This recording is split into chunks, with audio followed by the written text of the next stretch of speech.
ሰላማችሁ ብዙ ይሁን። ይህ መልእክት ለብዙዎች እንዲደርስ ሼር በማድረግ እንድታስተላልፉ በጌታ ፍቅር አሳስባለሁ። መጽሐፍ ቅዱስ እንደዚህ ይላል። ሐዋርያት ሥራ 12:7 ላይ እነሆ የጌታ መልአክ ቀርቦ በቤቱ ውስጥ ብርሃን አበራው።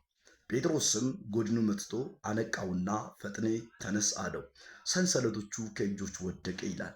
ይህ ስፍራ ጴጥሮስ የነበረበት ኬዝ የጨለማ ህይወት ውስጥ ነው። እስር ቤት ገብቷል። ወይ እኛ እንደምናውቀው እንደ ማረሚያ ቤት እንደሚባል እስረኛ ነው።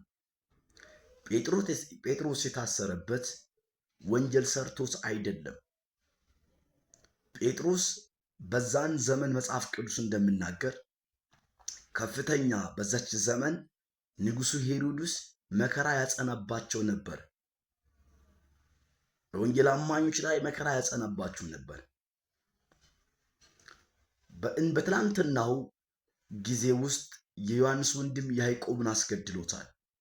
አይሁድን ደስ ለማሰኘት ደግሞ ጴጥሮስ እንደገና ያዘው ይላል መጽሐፍ።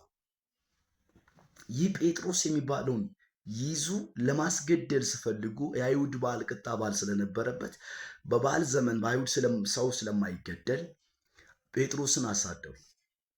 ነገ እንገላለን የሚል ቀጠሮ አስቀምጠዋል። በደንብ ሰው ነገ ጴጥሮስን ሊገደል ነው። አሁን ያዕቆብ ሞቷል። ካጠገቡ ያዕቆብ የሚባል የዮሐንስ ወንድም ሞቷል። አስባችኋል? ጴጥሮስ ደግሞ ሊሞት ነው። ነገ ይሞታል። ሲነጋ ጴጥሮስ ይሞታል። የሞት ፍርድ ተፈርዶበታል። በዛ ሁሉ ነገር ውስጥ ጴጥሮስ እስር ቤት ገብቷል። ስለ ጴጥሮስ ህዝብ እየጸለየ እንደነበረ ቤተክርስቲያን ስለ ጴጥሮስ አጥብቃ እንደምትጸልይ መጽሐፍ ቅዱስ ይነግራል። ጸሎት ምን አይነት አቅም እንዳለው ተመልከቱ። የወጣ አዋጅን መገልበጥ ይችላል ጸሎት። በምንኛውም ህይወት ውስጥ ኑሩ፣ ጸሎት ያሸንፋል። አይቻልም የተባለው ነገር ላይ፣ አይሆንም የተባለው ነገር ላይ የእግዚአብሔር ኃይል አለው። ጴጥሮስ በፍርሃት ተሞልቶ ሳይሆን ደስ ባለ ሁኔታ ተቀበሉ። መጽሐፍ ቅዱስ እንደሚናገር ወንድሞች ሆይ ልዩ ልዩ ፈተና ሲደርስባችሁ እንደ ሙሉ ደስታ ቁጠሩት ይላል። በምንኛውም ፈተና ውስጥ ስትኖሩ እንደ ሙሉ ደስታ ውሰዱት። ጴጥሮስ እስር ቤት ሲገባ ያለ ቦታ ታሰርኩም አላለም፣ ግን እስር ቤት ገብተዋል። የገረመኝ በዛ ውስጥ ያለ ቁጥር 7 ላለው ቃል በጣም ይከብዳል። እስር ቤት ነው ገባው።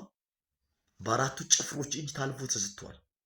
አንድ እስረኛ አይደለም፣ አንድ እስረኛ ላይ 4 ወታደር ተጠብቋል። ያውም ሰንሰለት አለ። መውጫና መግባት ለጴጥሮስ የለም። ሁሉ ነገር አበቅተዋል ለጴጥሮስ። ዛሬ ያበቃላችሁ ጉዳይ ይኖር ይችላል። እግዚአብሔር አምላክ ጣልቃ ይገባላችኋል። መልአኩን ልኮ ጴጥሮስን አነቅቶ ከወይን ቤት ሲያወጣ ነገ እኮ የሞት ቀጠሮ የታወጀ ለሰው ነው። ምን ይሰማችኋል? አስባችኋል? ጠዋት ሲመጡ ጴጥሮስ ወይን ቤት ሲያጡ ምን ይሰማል? እስኪ ያስቡት። ለነሱ ጠባቂዎች ምንድን ነው የሚፈጠርባቸው ብላችሁ ታስባላችሁ? እኔ ግን ቃል አለኝ። ነገና በዛሬያችሁ መሃል እግዚአብሔር ጣልቃ ይገባል። የእውነት እግዚአብሔር ድምፅ ነው የሚነግራችሁ። ግድ የለም።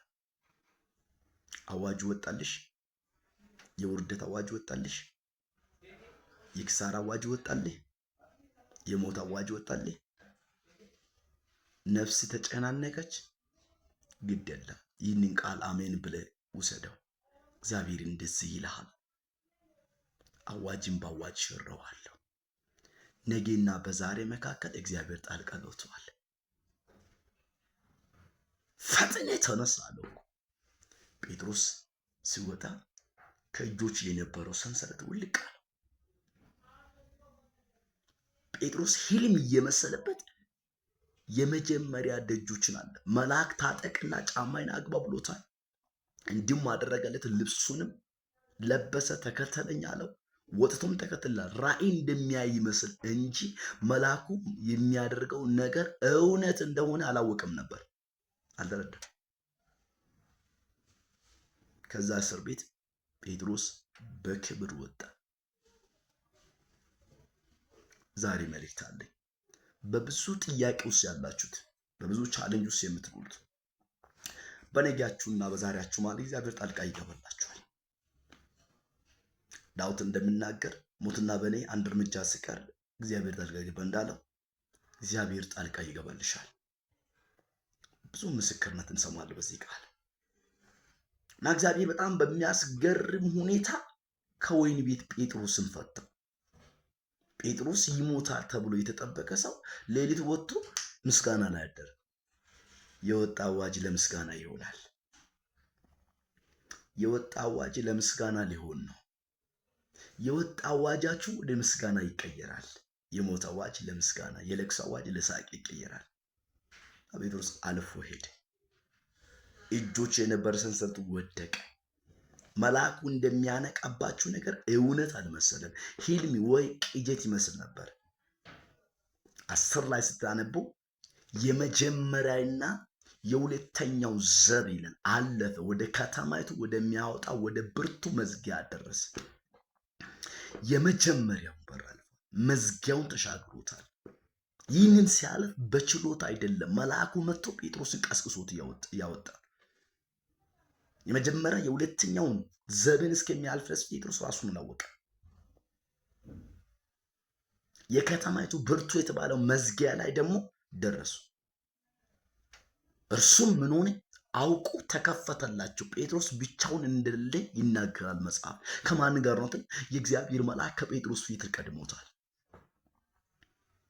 ዋነኛ የተባለው አሰጊ፣ በጣም የሚያሰጋ የሚያስፈራ ትልቁ መዝጊያ፣ ዋነኛ የተባለው መዝጊያ አውቆ ተከፈተላችሁ።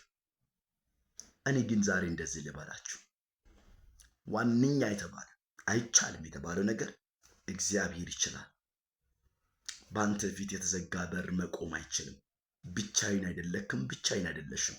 እግዚአብሔር የተዘጋውን በር ይከፍትልሃል። አውቆ ተከፈተ ይላል። ማላኮሳ ፓሪያናስ በጌታ በኢየሱስ ስም እጸልያለሁ ለብዙ ሰዎች ይላል። ጨለማ የዘጋ በር፣ ዲያብሎስ የዘጋ በር፣ በሰው የተዘጋ በር፣ በድካም የተዘጋ በር አውቆ ተከፈተ። አይቻልም በተባለ ህይወት ላይ እግዚአብሔር ይችላል። መውጣት ሆኖልሃል። መውጣት ሆኖልሻል። በኢየሱስ ክርስቶስ ስም መውጣት ሆኖላችኋል። ከታሰራችሁበት ስፍራ እግዚአብሔር ሰንሰለቱን ጥሎ ያወጣላችኋል።